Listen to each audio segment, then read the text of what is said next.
Good afternoon. Thanks for joining our webinar. This has become an Acorn tradition. On Groundhog Day, we do a webinar. Today, Punxsutawney Phil decided on 6 more weeks of winter, and so we have at least 6 more weeks of e-discovery. Today, we're going to be talking about how to effectively run a review project. And on the slide, or on the webinar today, I'm going to be speaking, and I have with me Robin Ladon. So Robin is our review manager. She's also a project manager. She's going to have some really great comments for you. I'm super excited to have her speak. She's been a contract reviewer. She does database administration. She's done review management, and she's also a licensed attorney. So I love having her on this team, and I love hearing her feedback because she can look at this from multiple perspectives and figure out how the process should be run most effectively. Personally, I'm the CEO of Acorn. I've been the CEO for 6 years. I actually came from outside the e-discovery industry. So I came from an aerospace background. And at that company, I learned some Six Sigma principles around how to create disciplined process and good measurements and good quality measurements and how to do those repeatably. And that's what I bring to e-discovery. And so today we're going to talk about some of those techniques and ways and frameworks and ways of thinking from the Six Sigma that we're applying to manage review to help improve client outcomes and make review generally a little less stressful. On our agenda today, we're going to talk about the total cost of review. So although the majority of our conversation today is focused on the actual document review part, we'd be remiss if we didn't talk about some of the other drivers of the total cost of review. Then we'll talk specifically about the cost drivers of document review. And in the course of that, we'll talk about process and technology improvements, and we'll sort of summarize this economic impact in total. So diving into the total cost of review. We have a webinar where we talk about the total cost of review. It's been pretty well received. It's on Lawline as a CLE if you want to see it. I'm just going to show you the end slide of that webinar. And this is a complicated slide. And the good news is you don't really need to keep track of everything. I'll talk you through it. But on that webinar, what we do is we talk about what drives your total cost of review from a data management approach, right? So how do you cull the data? How do you streamline the data? How do you use technology to basically reduce the number of documents that you have to review? And if you look on the right in month 4, that's the total review budget. And so in some sort of situations, you could end up paying north of $70,000 for a review. And in other situations, that exact same review could cost you less than $40,000. So that's almost a 50% difference. And that's just through a strategic approach towards review. Now, in that month 4 category, regardless of whether you're being super strategic with your data or a little more comprehensive with your data policy, your biggest expense at the end of the day is still that green bar, which is putting eyeballs on documents. It's still the document review piece. And so that's the piece we want to drive into today and see, like, if you can't change the amount of documents you have, or if you can't change your data, what can you do to make the eyeballs on documents process go as efficiently as possible? Our conclusion from the total cost of review is mostly that reducing costs through pricing you can only get so far. There's not a lot of juice to squeeze there. These sort of strategic changes is where there's a lot of room for budgetary improvements. And so that's what we're going to be talking about on the doc review side. When we look at the cost drivers of doc review, we think about them in terms of sort of 2 categories. And the first is throughput. So when we talk about efficient review, we talk about throughput first and foremost. And this for us has a very specific meaning. Throughput is total document views per hour, not total unique document views per hour. And I like to think about this as like an analogy with a kitchen. I'm a huge fan of Hell's Kitchen. I don't know if you guys have seen it, but in Hell's Kitchen, you have sort of 2 sources of throughput. You have the guys at the counters making the fish, like at the stoves, and that's not really a capacity problem that you can change. Like, that's non-controllable. There's just a certain number of burners and it takes a certain amount of time to make fish. And maybe like one chef is a little faster at sort of turning them over and getting the next pan on the stove, and others are a little less fast about that. But it's a more or less non-controllable factor. It's unique to the stove, unique to the individual. It's not something that you're going to change. Then you have in that bottom picture, the dishes going out to the customer. And that is a controllable factor. And those two things aren't the same. And so in document review terms, what that means is that if you have 50 documents and the reviewer reviews all 50 once, and then they go back and they review them again, that's 100 documents of throughput. It's 50 unique documents per hour, but it's 100 documents viewed per hour. And this is a really important distinction because it helps us disentangle some of the cost drivers and some of the sources of potential efficiency gains in the process. The difference between that throughput number at the stove versus at the counter is another term from Six Sigma called rework. So that's primarily the driver of the difference.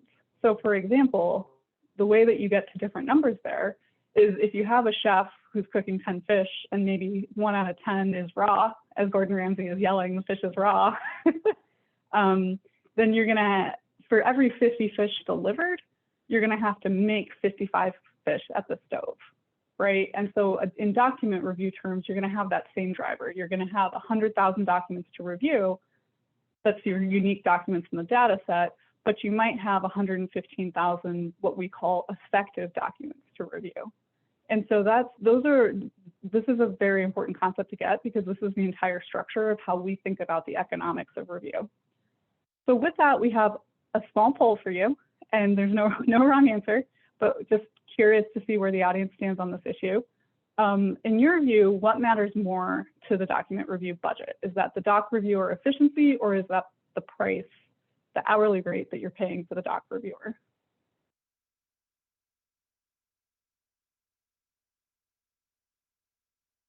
All right, I'm seeing some results come in very fast.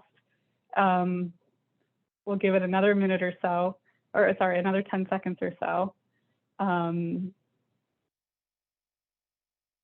All right, we have over 90% of the audience saying the doc reviewer efficiency, and a little less than a couple percent saying the hourly rate. I think I've probably fed you the answer I'm looking for here. I previewed what I thought. I previewed what I thought the answer was, but hopefully we have a chance to discuss all the dynamics sort of more holistically. Let's look at what the math says. So over the course of this webinar, we're going to be talking about techniques and tools that can be used to run a more efficient review. At the end of the day, a lot of the challenge of document review and e-discovery in general isn't like, what do you do in perfect isolation if there's no cost to anything? The question is, where is the balance between efficiency and effectiveness and a well-run process versus how much extra that costs? And so this is the framework that we're going to be using to start to answer that question and trying to quantify the benefits of some of these tools and techniques. What we do is we look at, on the left of this chart, you can see there's the total documents to be reviewed. That might be 100,000 documents. And then those documents are reviewed by your review team at a rate of 40 documents per hour, and you're paying your reviewers $42 per hour. Some portion of those 100,000 documents are going to need to be reviewed again. Maybe there's been a coding inconsistency, maybe there's a second pass review, maybe the review team was doing work under the impression that things needed to be tagged one way, and then they realized later it needed to be tagged differently. There's a lot of drivers of rework, but there's always some rework. So let's say there's 15% rework. That's 15,000 documents that need to be reviewed twice. And so on the right, your effective documents reviewed is 115,000 documents.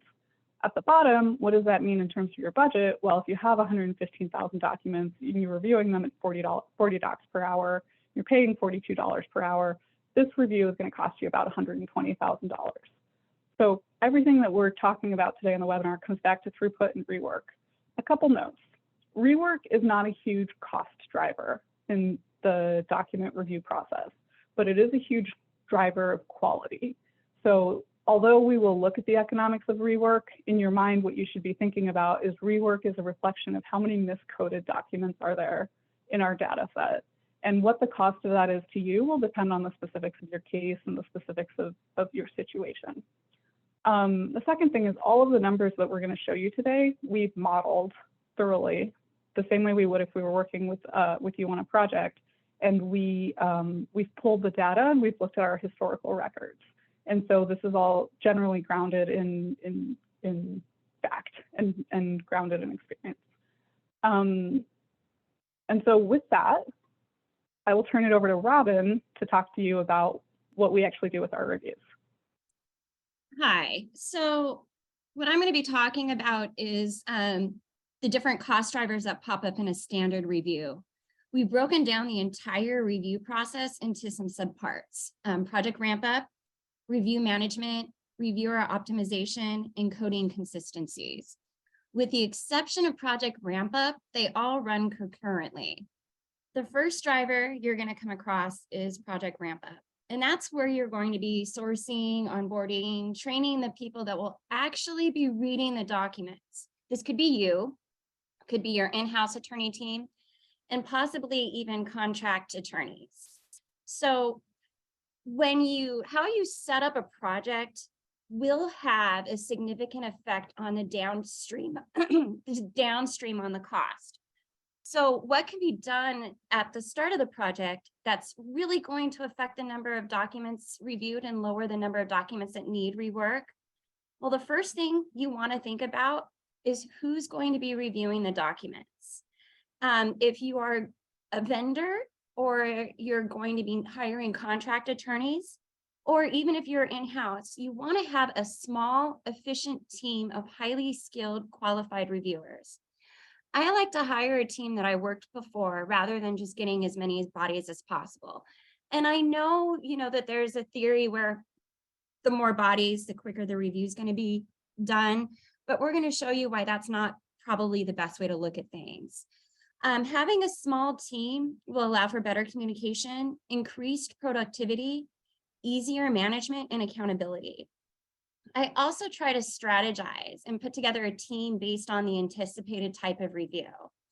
To do that, I keep a spreadsheet of our pool of reviewers, which includes their average rate, the state that they're licensed in, the type of review projects that they've been on, and their rank. And from there, it allows me to match a skill set of the reviewer with the project depending upon what is needed. For example, a fast review, such as your first pass review, is going to have a different skill set than a privileged or a more issue-driven review. And so, like a team or a coach preparing for a game, I kind of take the same standpoint. Who would be good on this project and why? You also want to think about training. Now, here's a funny thing. As a review manager, my gut instinct is that training is so significantly important as to the overall budget. But here's the thing, although training does have an effect on the budget, it doesn't have that much of an effect that I thought it would when we ran the numbers. Although training is still important, it doesn't drive the economics as much as I thought it would. Why training is important is because even with skilled reviewers, there's going to be times where they're going to arrive at different coding interpretations for the same document. What I've found, and this is a little tip, is an easy way to ameliorate that is to include document examples in the protocol or memo. So with project ramp up, and keep in mind, this is like right at the beginning. You maybe haven't even reviewed a lot of documents or any documents. You can see by having an efficient review team that has been trained, the number of documents, which as Leah said is the throughput, is going to increase by 6 additional documents just by being strategic in who you pick on your team. It's also going to lower the amount of documents that need to be reworked by 12%. This in total will lower the cost of the budget by almost 20%. So you've hired the team, onboarding is now over. Now it's time for the literal management of the review. And so we have some tools that we can use that's also going to be essential to lower the amount of rework. And those tools are obviously the literal management of review, the optimizing of the review, and then the QC of the review. So let's talk about review management. And one thing that I've discovered that consistently lowers rework is active management and communication. What is that? Well, it means at least daily meetings with the review manager or the director. But ideally, it should also mean that having the subject matter expert available for questions. Now, that's a new term, subject matter expert. Who is that? Well, it could be either the lead attorney or the client. But what it really should be is the person with the most inside knowledge on the documents at issue. And he or she should be leaned on a lot in drafting the memo and also in any machine review. Active management and communication also means providing reports on review. And these reports should be how many documents the reviewer are coding an hour, the overall pace of the project.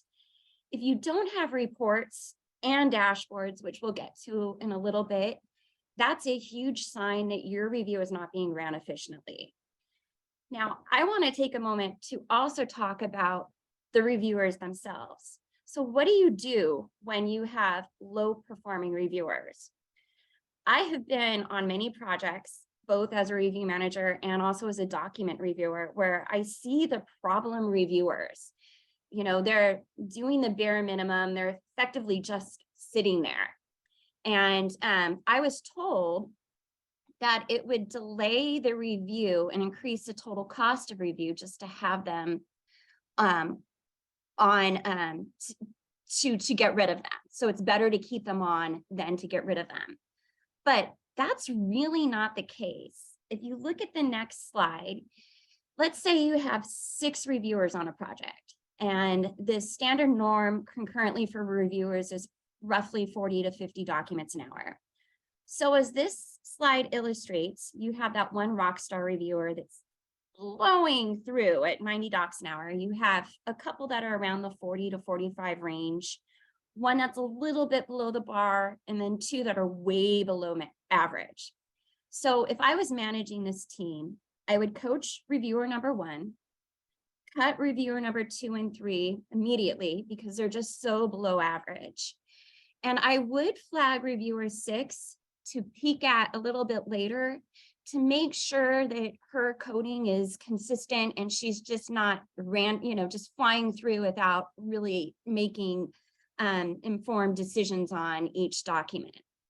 But what I've learned is that by cutting reviewer 2 and 3, it's going to show that although the weeks to complete the review may increase by 1.3 weeks, the throughput is also increasing. It went from 41 documents an hour up to 53, which, as the next slide is going to show, actually allows for a decrease in cost, even though the review is going on for an additional week. By reducing the team, it's going to increase those documents to 53 from 40. So that's essentially 13 more documents an hour. And it's going to lower the rework by 6%, which is a 30% reduction on the total cost. The next thing that I'm going to talk about is reviewer optimization. And I really see this as the fine-tuning process of the review. You have your team, but you want to make some tweaks to see what you can do to get the team moving a little bit quicker. What are these tweaks? Well, the first one is persistent highlighting. And I don't suggest just doing this for privileged documents, but you want to have this also ideally on the agreed upon terms, but also on any terms that are triggering certain issues that you're looking at. One of the projects that I was on had an issue coding panel, and then next to it, the terms that were related to that. So you knew not only why that document was hit on a term, but you also have an idea, okay, this document's probably related to that issue. Knowing that and having that available will help the team identify responsive documents a lot more quicker. Rather than just batching out documents for a review, you want to be strategic. And that's kind of the thing we're talking about today, is rather than just having a doc review, have a strategic doc review. Some things that you can do is keep contextually similar documents batched together. You can batch by custodian, you can batch by chronology. You can also batch by terms. If or issues if you wanted to. The idea is to have documents structured and batched out in such a way where it could turn the review into more of a story, which is not only going to help the team in reviewing, but it's also going to help in creating a strategy and how to overall review the case, handle it, and try it. Now, I mentioned a little bit about a coding panel, and I'm going to dive into that a little bit more. And what I'm talking about right here is really not the structure, but the content of that coding panel. And what we've found is the best results are to keep it as simple as possible with well-defined coding descriptions. You want to leave the hot and key document tagging to the subject matter experts. I've been on projects where the team is like, if you run across a hot document or run across a key document, go ahead and tag it. But what I've seen happens is one of two things. Every document is suddenly tagged hot or key, or nothing is. So my recommendation is leave that search for the subject matter experts or the internal team that's also going to be reviewing the documents. You also want to avoid vague tags, such as other. I'm not even a huge fan of further review unless somebody defines to me what should go into further review, because what ends up happening is anytime there's not a quick call, they're making the call on further review, which really isn't helpful. So with active management and communication, doing something just as simply as even batching strategically, you can increase the number of documents reviewed by 30%, which is lowering the quality control by 3%, and then lowering the cost of review by $30,000. Lastly, I'm going to talk about coding consistency. And this really plays into more of the rework. So the goal with coding consistency is to find ways to reduce how many documents that may need to be reviewed because of coding inconsistencies. We've talked a little bit about coding panels, but this time the focus is not on the content, but the structure, how it's set up. And you want to be strategic. Is it streamlined? Does it flow based on what they are reviewing the document for? Where are you placing the must-have review tag? There's always one tag on a doc review that the team needs to have tagged. Where do you want to place that? Do you want to place it at the top so that it's the first thing that they see, or do you want to place it at the bottom because there's going to be other tags that they should also be evaluating for, and having at the end is a nice way to tie it all up? So you want to think about how you're structuring your panel, because people are going to be in their coding, and it makes, although the time-wise isn't going to affect too much, the less the team has to scroll down in the panel, the better. I'm also a huge fan of nested choices and event handlers. Use the event handlers so that if there's something that has to be coded before that reviewer moves on to another document, it's there and they're going to have to be forced to make a call. I also cannot express how important dashboards are. Like I said in the beginning, if you don't have reports or dashboards, this is not going to be an efficient review. Dashboards are a great way to catch issues before they become a significant QC problem. And that's because the dashboards track real time the progress of the review. They can help us find any outliers that may need additional coaching, but they can also let us know more about the data we are reviewing, such as, is the data being collected behaving as it's anticipated? Is the data, are we anticipating the bulk of the data in this review to be relevant? Is it pertaining to an anticipated issue? When you can catch these issues in real time, it gives you a bit of flexibility to be able to pivot and zone in on what matters most. Lastly, or not lastly, I have two more points, but I'm also a huge advocate of active learning projects being ran in the background as a QC step whenever possible. This is helpful when there are subject matter experts who can help review the seed documents, which is essentially teaching the computer to review the documents prior to the team's review.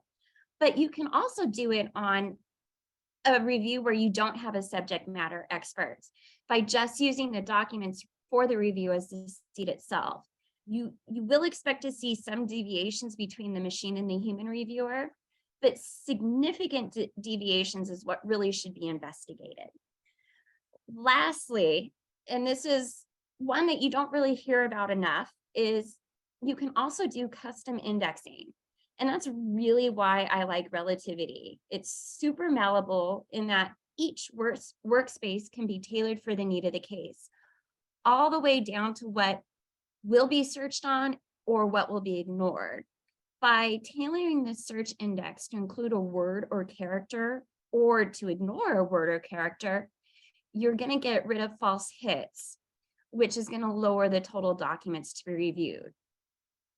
So these techniques in coding and just streamlining the coding panel, utilizing dashboards, engaging active learning, you can capture potential issues and inconsistencies until they spiral into a huge problem. So looking at the same slide that we've been revisiting over throughout this webinar, although the number of documents reviewed did not change, the percentage of rework dropped by almost 10%. And that saved the cost of review an extra 10 grand. It lowered the total cost of review by 10,000. So now I'm going to give things back over to Leah so that she can go over the economics. So I'm getting some questions about whether the webinar will be recorded and distributed, and I just want to address those real fast. We will record and distribute the webinar. So if you want to share this with your team, you can. We also have a self-assessment at the end of the webinar that we'll include. And if you fill that out either now or later, we'll send you your results. And if there's any useful information, we'll send you your results relative to what the sort of average is. So no problem here. Just keep that in mind. If you can stick around, we'll stick around and answer questions as well. So when we look at the total economics, what does all of this mean put together? Obviously, we saw a lot of $20,000, $30,000, $35,000 reductions through these techniques. It's not like you add all of them together and then your review costs, that used to cost you $120,000, now costs you $20,000. You sort of get diminishing returns, but you do get really substantial savings. We actually ran the numbers, and looking at all of these techniques, we actually got from a throughput of 40 docs per hour to pretty close to 70. 70 felt high, and so what we're showing you here is 60. So I just want you to have that fact out there. If you are instead reviewing these $100,000 documents at 60 docs per hour, and your rework goes from 15% to 5%, then you're now only reviewing 105,000 effective docs, and your budget is going from 120 to 73. That is substantial. Now, we live in a world where we have to find people to do this work, and people that are good know they're good and generally charge more. So this $42 per hour assumption with the rest of these techniques in mind might be a little too ambitious.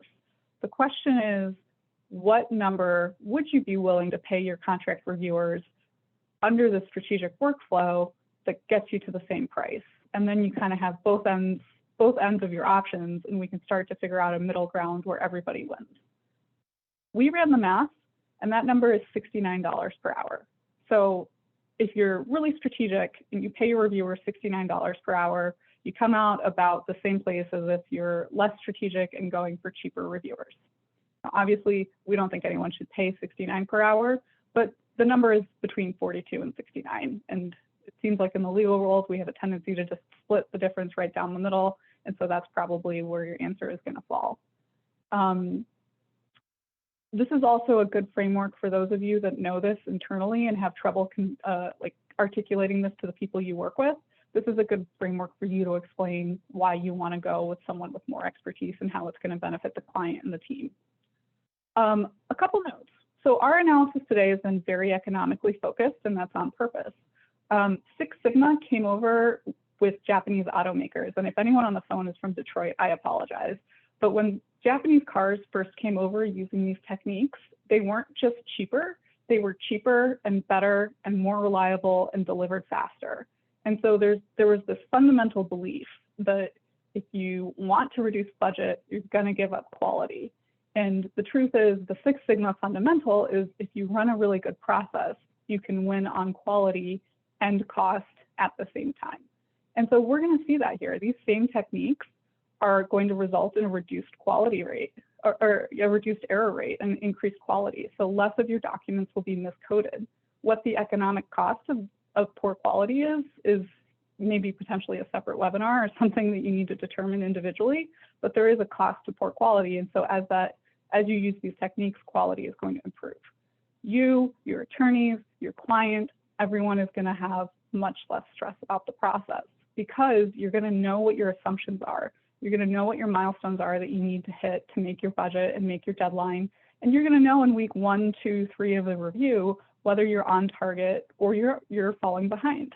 And then if you're falling behind, you can get ahead of it by communicating with the client, here's what changed from our expectations, or communicating with opposing, here's what changed with expectations. And so you're able to not be subject to the mercy of document review and sort of this army of contractors. And you can start to get control of the process and have a much better experience. So this is our Billy Mays, but wait, there's more. Six Sigma isn't just about cost efficiencies or budgetary efficiencies. We are going to put the self-assessment link in the chat right now. So if you have a couple minutes, feel free to stay online and fill that out. If you have to take off, we'll send us a link to you when we distribute the recording as well. And then with that, I'll turn it over and see if anyone has any questions.